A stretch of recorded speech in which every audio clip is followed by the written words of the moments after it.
What's up, guys? Day 2 of my program. I'm going to be starting off with some box squats here. I'm just getting warmed up with the bar. Day 2. Wow. Just some special effects in the background. All right. Those were free, if you couldn't tell by the cheap. Royalty free, folks. Royalty free. So I'm throwing some 15s on, just continuing my warm-up, just to get those muscles firing and ready to squat some heavy weight. Do you prefer that box over something harder? I know that one's a little bit soft. I actually like this box a lot, yeah. Interesting. I know. The brown box in the back, I don't know if you can see it to the right.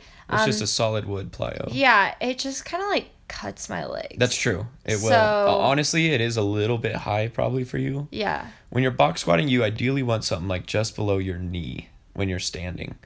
I can't really tell on this box. I think that's the same height, right? So it's still probably a little bit high, but it's all we have, you know. But yeah, it would cut you pretty good on your hamstring if you were using a hard one. Yeah, and for these I actually had to use a female bar, which I don't prefer, especially for squats. Like if I wanted to do like You're just not used to it, really. Yeah, I'm not used to it. If I were going to do like Olympic lifts or anything like power cleans or snatches, I would prefer the female bar, but with any kind of powerlifting, I prefer the male bar.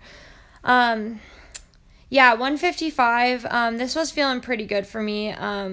So it's a 155 5x5? 5x5, yeah. 5x5, beauty. What are you thinking about when you go to cue the squat? You know, you walked it out, you're about to sit down into the hole. What do you think about to cue the squat? I just make sure that my core is really tight. That's like the biggest thing. And that my knees are turned out. So core being tight, what does that mean? You're trying to breathe into your gut, you're trying to push out against your belt, you're trying to flex your abs. I'm trying to breathe out into my gut. As you can tell, you can see right there, I just was breathing into my gut. You don't see. So big belly breath. Yeah, big belly breath. Hold it. Mm-hmm. Everything's braced, everything's tight, head about to explode, blacking out. Yeah. Yeah. Exactly.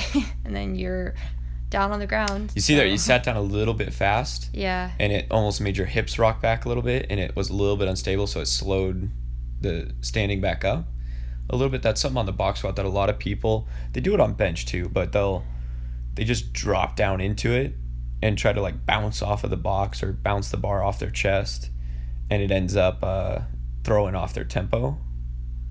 So descending nice and slow, nice and controlled, and then just kind of bracing really tight in the bottom and standing it back up, I should say. Yeah, box squats help me a lot with my regular squat because they're the best. When I'm actually squatting, I feel like I don't think about it as if I'm sitting in a chair, which is the best way to squat, honestly. Like I've noticed if I'm hinging more rather than just like dropping to the ground trying to get my butt to touch the floor, which is what I normally do when I squat, it ends up being really sloppy. But if I can go down as if I'm sitting down in a chair, it does help the form and everything out a lot, and it gets the bar up a lot easier. Failed snatch in the back. Aww. So mad. It wasn't great. Yeah, I love box squats for that reason. If you're not doing them, you're wrong. It's that easy. Yeah. All right, so I'm going into my rack pulls here. I'm already warmed up. Actually, I think this is my warm-up. Yeah, I just threw some 45s on 135, getting warmed up. I love rack pulls. It's honestly probably my favorite accessory lift. Would you call it an accessory? Yeah. So I'm just going into my 8x3, I believe is what it was. Yeah. 8 triples. Yeah, at 225. Easy. So yeah, that was pretty good. That's not bad. What is that percentage wise, or is it just strict weight you're programming off of? I want to say it's 70%. Of what? My 1 rep max. Of your deadlift? Of my deadlift, yeah. I think it's 100%, isn't it? Oh yeah, you're right. Hello. Yeah. Yeah. You wish it was 70. I do. That's not bad. I like programming, like implementing the rack pull, obviously an overload. And as far as depth, we're looking for just above the knee. You could do these from anywhere really, but I use the rack pull in programs as a back builder, working on thoracic extension, working on upper back, trapezius, things like that. So a lot of stabilization, and of course that hip drive that we need to finish a squat, get into a power position for an Olympic lift. So When it comes to the rack pull, very heavily overloaded, usually sub 5 reps per set, and relatively high. I want a good hip hinge, but we're not looking to load the low back in these. So if you're feeling it primarily in your low back, either your cueing's off or you're doing it too low as far as a pin height. Yeah, that's what I struggle with a lot right now on my deadlift, is definitely like cueing my hamstrings Yeah. and my hips for And sure. your upper back. It falls mostly to your low back, I think. Yeah, for sure. Is it But pretty definitely good, the legs and the hips, because I almost said the lips. The lips and the hags. But because, yeah, I'm just primarily lifting with my low back. Yeah. So going into some heavy sleds here. I had to go up and down for one, and I had to do that 3 times. This was exhausting.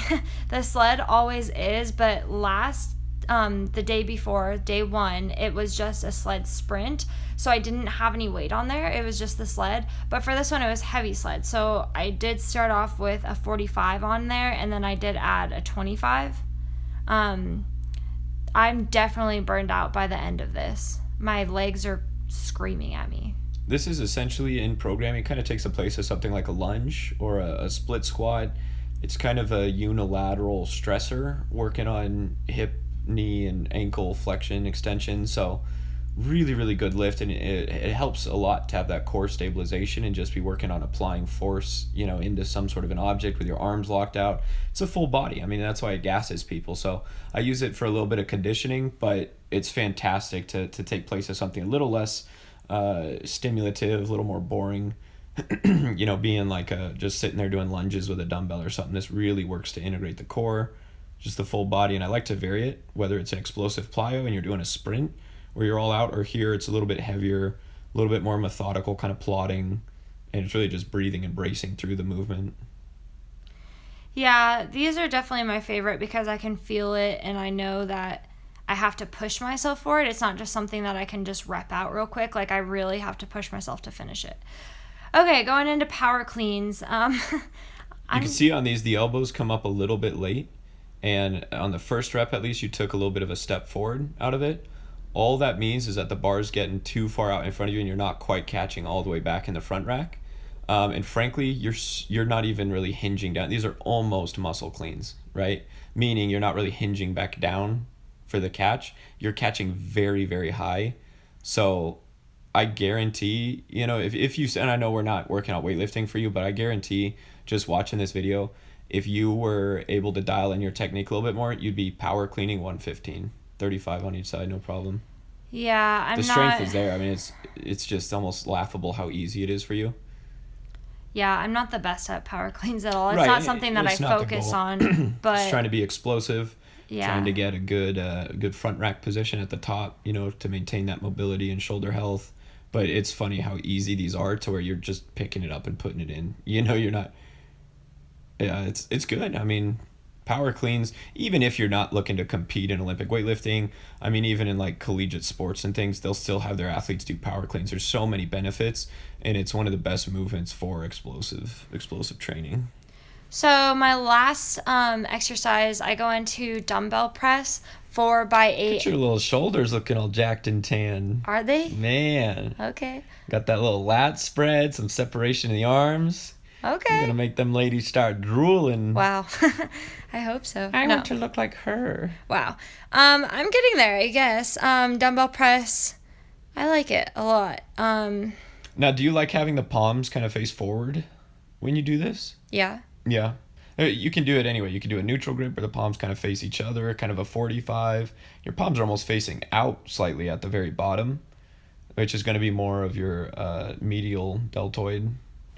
But look at my vein in my armpit on my right side. Do you see that? Or my left side? That is, yes, I do, and that's a weird thing to point out. I think it's weird, though. It's I've noticed boy, it. Dunkley King. Yeah, stealing your music. That's cute. Yeah. Yeah. I'm like, get out of Get out of here. Go I away. had to do my last set with one earbud. So hard. That sucks. How heavy was that? 20 pounds. 20 pounds. So 40 total? 20 Yeah. each side? That's not bad for Yeah. overhead. Yeah. That's like doing the bar. And what was it, sets of 5? 8. 4x8. 4 sets of 8 reps. That's good. Overhead's really good. Even though you're seated here, it's just working on shoulder stabilization.